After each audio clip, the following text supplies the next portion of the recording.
Welcome to this special edition of Inside the Americas. This week, we focus on the reactions to the conflict in Israel and Gaza. We begin with our pick of the week. Posted to Joe Biden's social media accounts, this photo shows the U.S. president and vice president receiving an update on the terror attack in Israel and deciding their next steps. Biden expressed sympathy, solidarity, and support for his nation's ally. I just got off the phone with a third call with Prime Minister Netanyahu, and I told him the United States experience what Israel is experiencing, our response would be swift, decisive, and overwhelming. We also discussed how democracies like Israel and the United States are stronger and more secure when we act according to the rule of law. Terrorists purposely target civilians, kill them. We uphold the laws of war, the law of war. It matters. There's a difference. The loss of innocent life is heartbreaking. Like every nation in the world, Israel has the right to respond, indeed has a duty to respond to these vicious attacks. And when Congress returns, we're going to ask them to take urgent action to fund the national security requirements of our critical partners. This is not about party or politics. This is about the security of our world.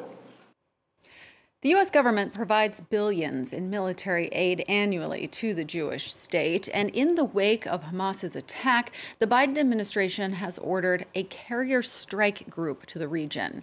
This flexible naval force includes the U.S.'s most advanced aircraft carrier. Catherine Viette has the details.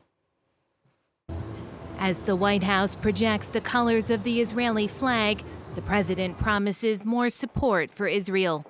On average, the U.S. provides just over $3 billion in military aid to the country annually, some of which is used to purchase American fighter jets like the F-35 combat craft. Under the current terms of an agreement signed between Washington and Tel Aviv over the 10-year period to 2028, the U.S. pledged $38 billion in military assistance. This includes ammunition and investments in Israel's Iron Dome and other systems which can intercept incoming rockets. The Biden administration says more weapons are on the way. We'll be flowing in additional Iron Dome interceptors so that they have the capabilities they need to sustain their Iron Dome defense systems. We are also looking at other ways that we can help augment their air defense capabilities as well as we look ahead. The Pentagon says it's been reviewing its inventories to see what can quickly be sent to aid Israel in its war with Hamas. Ensuring that Israel can defend itself from regional threats has been a cornerstone of U.S. policy going back decades. Just after Hamas's surprise attack, the U.S. president ordered one of its carrier strike groups to the eastern Mediterranean region, which includes several naval destroyers and a guided missile cruiser. At an emergency session on Sunday, the UN Security Council condemned Hamas. But the Palestinian ambassador, who represents the West Bank-centered Palestinian Authority and not rival Hamas, called on the Security Council to focus on ending Israeli military rule. You cannot say nothing justifies killing Israelis and then provide justification for killing Palestinians. We are not subhumans. Let me repeat, we are not subhumans. We will never accept a rhetoric that denigrates our humanity and reneges our rights. A rhetoric that ignores the occupation of our land and oppression of our people. A different path is possible. I repeat, a different path is possible. But it cannot ignore the lives and rights of the Palestinian people. It must guarantee them equal measures of freedom and security. You cannot stand for peace if you do not stand up to occupation. Do it because it is the right thing to do, morally, legally, politically, and because it will save lives. Peace will save lives because it is the only way forward. There have been numerous pro-Israeli rallies in the U.S., which is home to the largest Jewish community in the world. Demonstrators gathering to denounce the attacks by Hamas and show solidarity with Israel. Our correspondent Wasim Cornet reports from Los Angeles. As Israel mourns the loss of more than 1,000 of its own, the atmosphere here has been surprisingly joyous and festive. You hear cars honking their horns. We've seen people dancing, chanting, singing, saying, "Long live Israel," both in English and in Hebrew. We've also seen people carrying a number of posters, some of which have some very aggressive messaging. One of them saying that if you support Hamas, you are an anti-Semite. Another one saying that the cancer is Iran. We also heard from a number of people belonging to the Jewish and Israeli community here, speaking to the crowd, one of them saying that it was Israel who wants peace and not the Palestinians.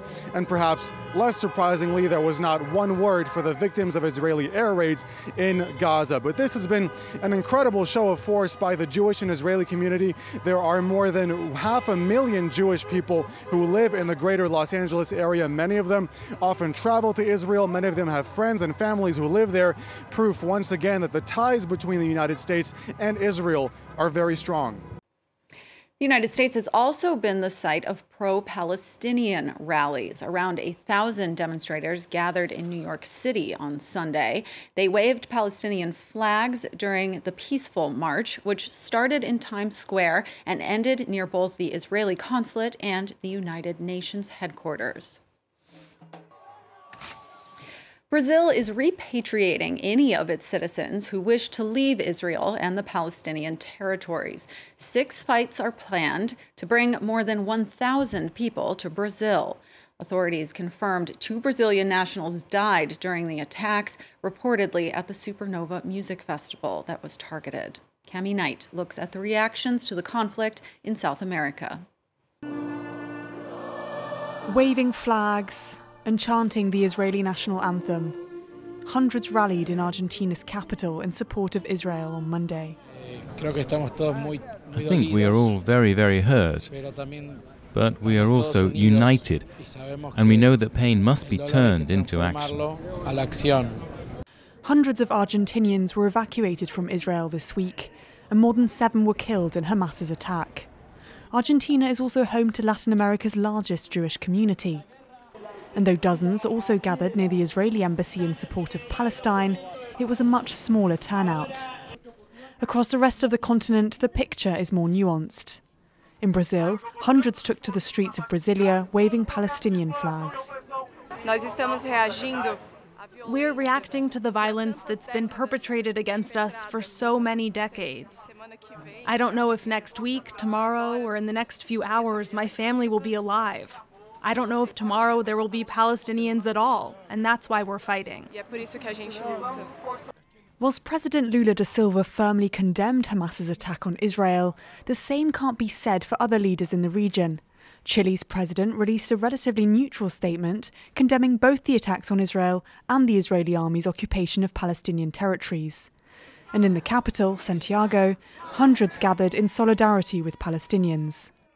Across the region, dozens of demonstrations in support of one side or the other have been taking place since Saturday's attacks. The conflict has stirred up emotion far beyond its borders.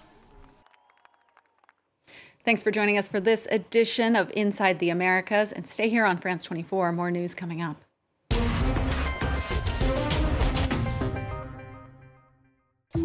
Every week, Mark Perelman talks one-on-one to a personality at the heart of the news. And of course, we will continue to closely monitor Russia and what they do. We are a people who want to be free, who want to have a democracy, and who want justice in the country. There are still these responsibilities of the world that are kept. Great. Hear the views that matter in Tête-à-Tête every week on France 24 and France24.com.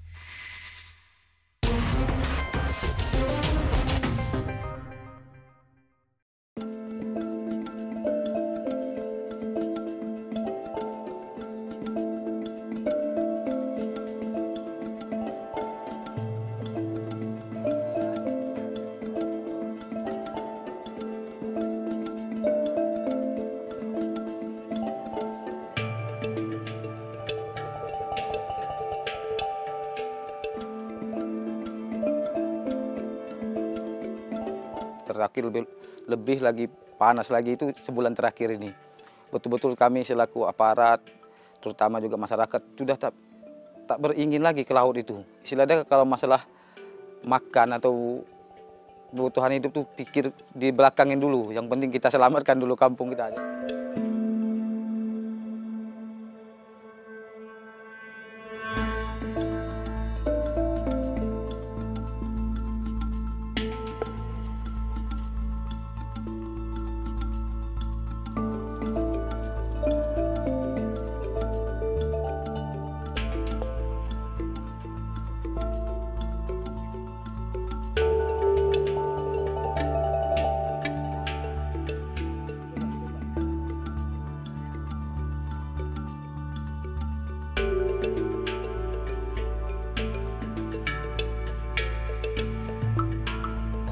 Yang paling saya ragukan terjadinya perusahaan ini, perusahaan Cina yang masuk ke kita karena putra tempatan SDM-nya kurang bagus, sehingga kalaupun jadi pekerja di situ menjadi pesuruh.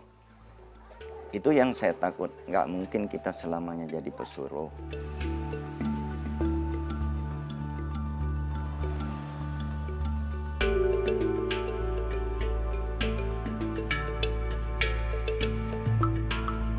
Jadi kalau ketemu sama aparat TNI Polri dia takut juga, gitu takut juga, pasti merasa ketakutan dan juga masa anak-anak kita kan agak sekolah tuh kadang-kadang bertanya juga ke kita, ini bisa sekolah tak hari ini, nanti ada tentara datang, ada itu datang, di situ dia jadi takut.